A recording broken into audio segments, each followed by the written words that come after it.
বিচারক আমার সাথে অশালীন আচরণ করছে। আমি খারাপ মহিলা, আমি হোটেলে হোটেলে গিয়ে রাত কাটাই। বগুড়া সদরে বাড়ি বলে এখন সবাই ভয় পায়। আমার লাইফটা 2 বছর আমি শেষ করে দিছি। এদের এত টাকা, আসামির এত টাকা, আসামি হচ্ছে সব কিনে ফেলতে পারে। তো যদি আসামি বারবার কিনেই ফেলে আর আমি বারবার ব্যর্থই হই, তাহলে আমি এই দেশ থেকে বিচারটা কোথায় পাবো বলেন। সেই হচ্ছে ধর্ষণের আসামি, তার নামে আমি মামলা করি। সে হচ্ছে রিচ ফ্যামিলির এবং বড় ব্যবসায়ী। আসসালামু আলাইকুম। ইতিমধ্যে একটি ভিডিও আপনারা 1-1.5 মাস আগে দেখেছেন। আমি হাইকোর্টে একটি বিবৃতি দিয়েছিলাম একজন জজের বিরুদ্ধে। ধর্ষণ মামলার আসামিকে জামিন দিয়েছে এবং আমাকে অশালীন ব্যবহার করছে, খুব খারাপ ভাষায় কথাবার্তা বলছে, খুব নোংরা কথা বলছে। সেগুলো আমি আপনাদেরকে বলছি, আপনারা সবাই এটা শুনেছেন বিবৃতিতে। তো হাইকোর্ট থেকে পরে যেটা করছে, আমার এই বিবৃতি শোনার পরে 8 নম্বর নারী শিশু 8 নম্বর কোর্ট থেকে মামলাটা 9 নম্বর কোর্টে পাঠিয়ে দিয়েছে। আমাদের গত মাসে 10 তারিখে ডেট ছিল। আমরা কোর্টে এসে দেখি যে 8 নম্বর কোর্টে মামলাটা নেই, মামলাটা চলে আসে 9 নম্বর কোর্টে। তো 9 নম্বর কোর্টে আসার পরে আমরা আসলাম 9 নম্বর কোর্টে। তারা বললো যে এখনো আমরা তারিখ ফেলিনি, মাত্রই কালকে রাতে আসছে, তারিখ ফেললে তখন এটাতে বিচার আপনার শুরু হবে।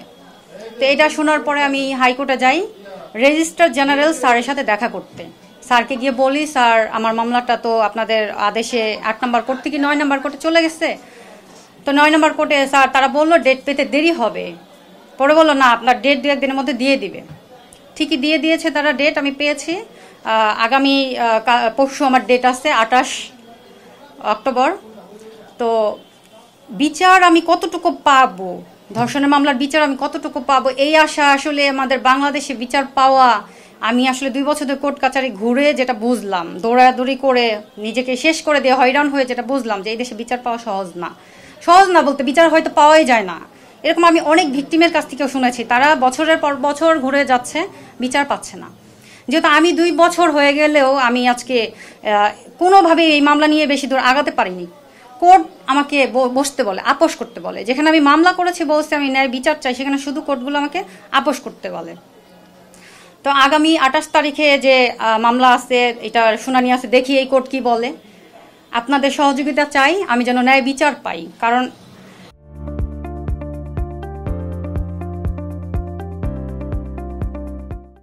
এদের এত টাকা, আসামির এত টাকা, আসামি হচ্ছে সব কিনে ফেলতে পারে। তো যদি আসামি বারবার কিনেই ফেলে আর আমি বারবার ব্যর্থই হই, তাহলে আমি এই দেশ থেকে বিচারটা কোথায় পাবো বলেন। আমাদের বাংলাদেশের সর্বস্তর জায়গা বিচার পাওয়ার আদালত। তো সেই আদালতে যদি গিয়ে আমরা ঠিকমতো বিচারটা না পাই, তাহলে আমরা আর এই বিচার চাওয়ার জন্য আমরা কোথায় যাব। আমার লাইফটা 2 বছর আমি শেষ করে দিছি। পরিবার, আত্মীয় স্বজন, এখন কারো কাছ থেকে আর কোনো সাপোর্ট পাচ্ছি না। আমি জানি না এই মামলা নিয়ে আমি আর কত দূর যেতে পারবো। যদি আমি ন্যায় বিচার না পাই, তাহলে আমার এই মামলা নিয়ে আমি আর কি করতে পারবো, বা আমার পরিবার কতটুকু সাপোর্ট আমাকে দিবে। আর ন্যায় বিচার পাচ্ছি না এবং ন্যায় বিচার চাই আমি। সেটা হচ্ছে মাহমুদুল হাসান সুহাগ নামে বগুড়া বাড়ি, সেই হচ্ছে ধর্ষণের আসামি, তার নামে আমি মামলা করি। সে হচ্ছে রিচ ফ্যামিলির এবং বড় ব্যবসায়ী। প্লাস বগুড়া সদরে বাড়ি বলে এখন সবাই ভয় পায় এবং আমাকে ন্যায় বিচার দিতে সবাই ভয় পায়। আমি যেই জায়গায় যাই, যাকে বলি, সবাই বলে যে না, বগুড়া বাড়ি এটা একটা প্রবলেম। আচ্ছা, অভিযুক্ত হচ্ছে নারী শিশু 8 নম্বর কোর্ট থেকে যে বিচারক আমার সাথে অশালীন ব্যবহার করে। এখন পর্যন্ত কি হচ্ছে আমি জানি না, এখন পর্যন্ত কিন্তু আমি এটা সলিউশন পাইনি। শুধুমাত্র কোর্ট থেকে মামলাটা চেঞ্জ করে দিছে, 8 নম্বর কোর্ট থেকে 9 নম্বর কোর্টে পাঠাই দিছে। বাকি কি হচ্ছে আমি জানি না। একটু দয়া করে আপনি একটু খবর নেবেন, হাইকোর্ট কি আমার এই অভিযোগটা নিয়ে কোনো কাজ করছে কিনা। কারণ আমি ন্যায় বিচার পাওয়ার অধিকার রাখি, এবং বিচারক যে আমার সাথে খারাপ বিহেভ করছে, আমার সাথে যে অশালীন ব্যবহার করছে, এটা ন্যায় বিচার পাওয়ার অধিকার আমি রাখি। বিচারক আমার সাথে অশালীন আচরণ করছে। আমি খারাপ মহিলা, আমি হোটেলে হোটেলে গিয়ে রাত কাটাই। কেন এগুলো করি? যেহেতু যার নামে আমি মামলা করেছি সে অনেক স্ট্রং, তাকে কিনে ফেলছে, বিচারককে কিনে ফেলছে, যার কারণে একজন বিচারক আমার সাথে এই রকম আচরণ করতে পারে। আমি যতটুকু জানি একজন বিচারকের এখানে কোনো রকমের যুক্তি নাই আমার সাথে এই আচরণ করার। আমি একজন নারী হয়ে ভরা কোর্টে এই ধরনের কথা শুনে আমি খুবই আঘাত পেয়েছি এবং আমার মানহানি হয়েছে।